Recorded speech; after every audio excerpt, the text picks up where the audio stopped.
ก็สบายดีท่านผู้ชมเนาะวันนี้ก็อยู่กับช่อง YouTube ตักตะแคร่คือเก่านะท่านผู้ชมวันนี้ก็บรรยากาศท้องไร่ท้องนาเนาะท่านผู้ชมอาจจะพาเบิ่งเนาะทีมงานตักตะแคร่ไข่หน้าเนาะ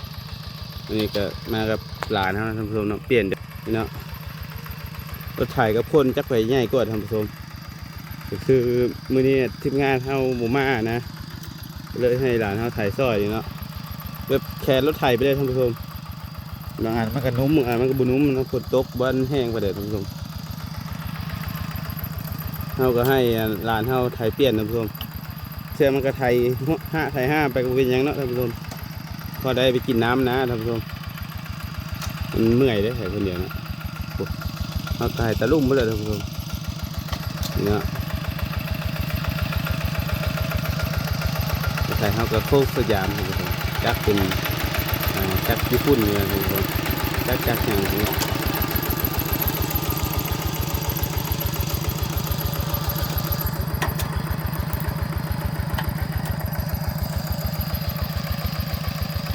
สีมือท่านผู้ชมดูการยังไงจักมันจะขึ้นข้างหน้าย่ำใดท่านผู้ชมคล้ายอยู่ข้างหน้ามันต่ำนะ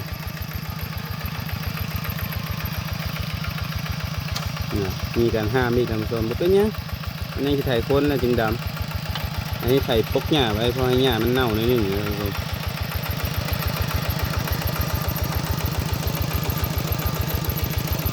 แล้วก็พอได้เปลี่ยนนะท่านผู้ชมนี่เนาะเสร็จเครื่องฮะไถมินิก็น่าจะมาในเครื่องนึงอยู่พุ่นน้ำท่านผู้ชมพุ่นรถจักรเขาก็จอดอยู่พุ่นรถกาเขาก็อยู่พุ่นเสียงเขาก็อยู่พุ่นท่านผู้ชมมันเป็นไห่น้อยๆนะท่านผู้ชมเขาจะใช้รถแบบคู่ตามาปั่นบ่ได้นะจะใส่รถไห่น้อยๆนี้มาถ่ายคอยเร่งไว้ท่านผู้ชมประหยัดน้ำมันใส่ว่านี่5 ลิตรท่านผู้ชมวันนี้ก็ยังบวบดคอยไถ่ก็เร่งตีเอาประหยัดน้ำมันดีตาก็ว่างี้นะท่านผู้ชมเลยครับนี่ก็นี่นะบวบดนะวันนี้นะทางที่ไทยท่านผู้ชมกดอะไรก็เป็นแค่แบบห่วยน้อยแล้วก็มีท่านผู้ชมผลไม้ก็หลายมีผลไม้มากอย่างก็เห็ดพวกออกแล้วท่านผู้ชมแต่ว่ามันนี่ก็ค่าไถหน้าก็ไม่ได้ไปเลาะหาครับ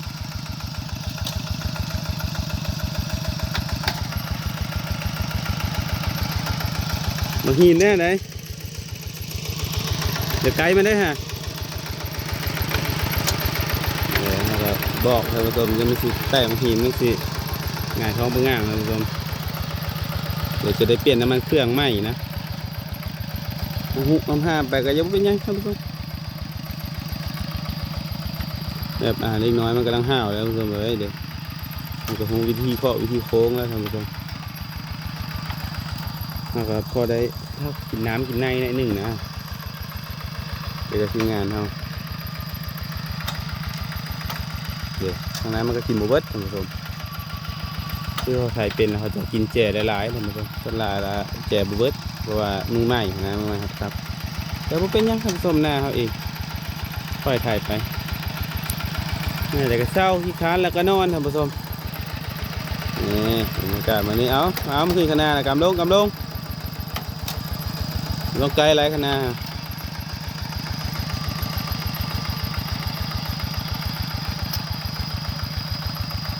คือรถเฮาก็ได้หลายปีท่านผู้ชมเดี๋ยวต้องขึ้นขนาดละคือประหยัดน้ำมันได้ท่านผู้ชมจักมันกับบนน้อง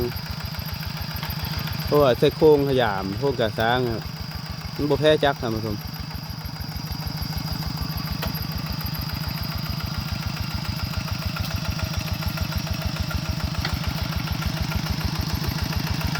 เก็บบรรยากาศถ้าเบิ้งไทยเนาะไทยหน้ากำลงมาหินมันหลายให้นี่ฮะยามันใส่บวเข้าแล้วยังใส่ค้นเอาแน่จะไปขึ้นมาหินรถมันสิงายท้องปังง่าง เราจะตั้งให้เบิ่งได้ทุกคนเดี๋ยวขาตั้งกองมานะท่านผู้ชมนะเห็นอยู่บ่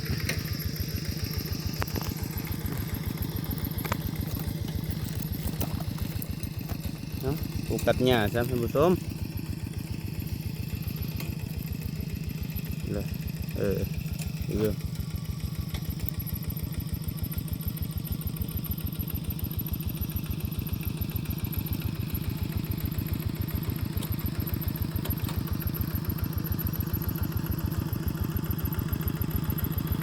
เราจะไปถ่ายกันครับเดี๋ยวมันจะได้มันสิไปขึ้นบางหินนะจะไปถ่ายกัน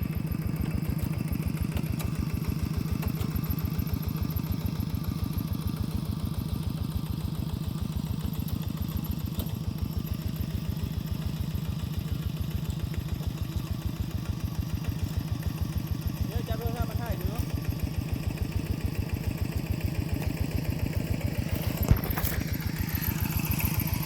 กดอันไหนกดอันไหน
ง เดินไปเดินไปตัวเลย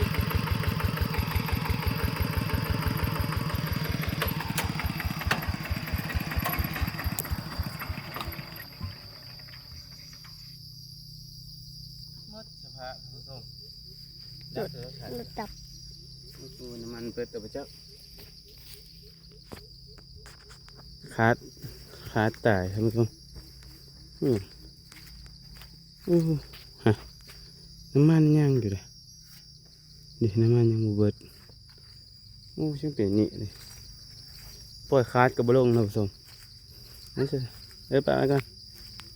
เด้ท่านผู้ชมมันก็อยู่ห่างอยู่หน้าเขานี่มันก็แต่ห่อเลยท่านผู้ชมในต้นมัน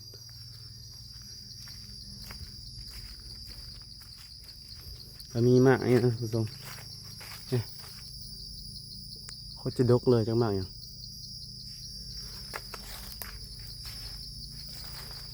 นี่มีห่วยเลยท่านผู้ชม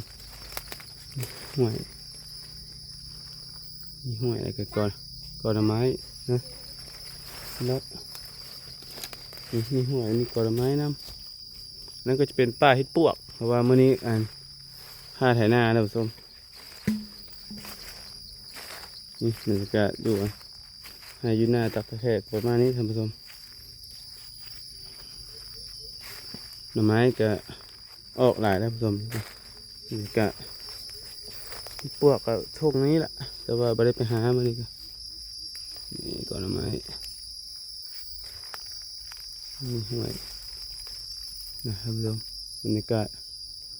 เหมาะแก่การหาเห็ดปวกหาหน่อไม้แบบห่วยน้อยๆนี่สาป่าได้เรื่องท่านผู้ชม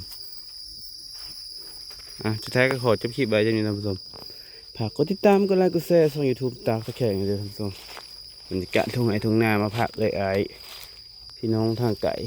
ต่างประเทศแล้วทางจีนเวียดนามสุดท้ายก็ขอจบคลิปไว้สำนี้บรรยากาศอยู่ทุ่งไร่ทุ่งนาคือเก่า